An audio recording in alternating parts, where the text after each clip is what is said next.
राहुल गांधी विपक्ष के नेता हैं और अब सिर्फ लोकतांत्रिक राजनीति नहीं, अराजकता की राजनीति करते हैं। कभी प्रधानमंत्री के घर के सामने बैठ जाते हैं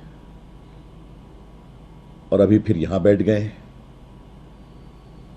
पुलिस सूत्रों से जो जानकारी मिली है कि जिस घटना का वो संदर्भ दे रहे हैं उसकी शिकायत लीक हो चुकी है। ये बहुत दुर्भाग्य की बात है कि राहुल गांधी विपक्ष के नेता हैं और अब सिर्फ लोकतांत्रिक राजनीति नहीं, अराजकता की राजनीति करते हैं। अभी वो दिल्ली के पार्लियामेंट्री स्ट्रीट पुलिस स्टेशन पर धरना बैठे हुए हैं, बिना अनुमति के, बिना किसी पूर्व सूचना के। कभी प्रधानमंत्री के घर के सामने बैठ जाते हैं और अभी फिर यहां बैठ गए हैं।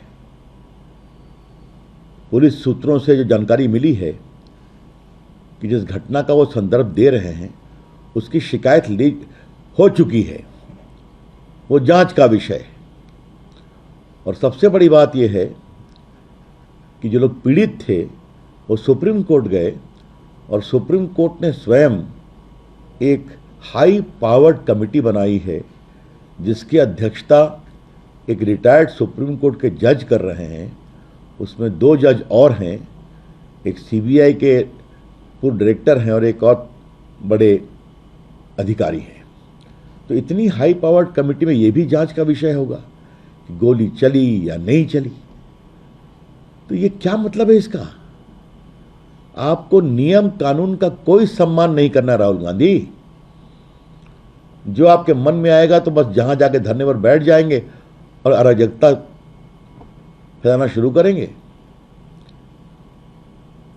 हमारी आशंका है और आरोप दोनों है कि वंदे मातरम पर जो कांग्रेस पार्टी ने स्टैंड लिया उसमें कांग्रेस पार्टी फंस गई है। और देश के सामने यह संदेश चला गया है कि कांग्रेस पार्टी जो 37 में थी मुस्लिम परस्ती के दबाव में, वही है 2026 में, जब उस समय के मुस्लिम लीग के दबाव में कांग्रेस पार्टी ने वंदे मातरम के 5 स्टांजा के बजाय 2 स्टांजा गाने का निर्णय किया था। इसका भारी विरोध हुआ था।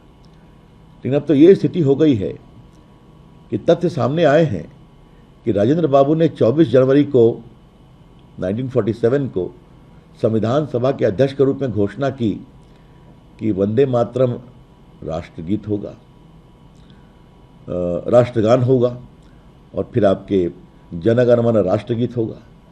ये तो सब रिकॉर्ड की बात है। ये तो नहीं कहा था राजेंद्र बाबू ने कि वंदे मातरम को काट छांट के गाया जाएगा। और जब 15 अगस्त 47 को भारत आज़ाद हो रहा था तो महान संगीतकार शास्त्रीय संगीत के ओंकार नाथ ठाकुर जी ने सरदार पटेल के आग्रह पर यह पूरा गीत गाया था। कहा तभी मैं गाऊंगा आकाशवाणी पर। और आज ओंकार नाथ ठाकुर के द्वारा गाया गया पूरा गीत 15 अगस्त 47 को उपलब्ध है आकाशवाणी के साइट पर। तो ये सब वो फंस रहे हैं रोज। तो फंस रहे हैं तो ध्यान कैसे बटाया जाए? तो अब ये अराजकता कर रहे हैं। इसके हम बहुत ही भर्त्सना करते हैं। स्पष्ट रूप से कहना चाहते हैं, कांग्रेस पार्टी राहुल गांधी की अगुवाई में अराजकता की पार्टी बन रही है। कृपया करके न करें।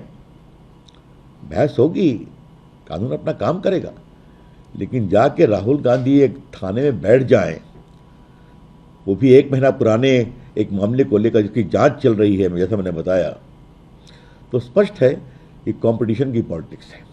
यहां फिसलते हैं तो वहां खड़े हो जाते हैं। इसकी हम पूरी भर्त्सना करते हैं।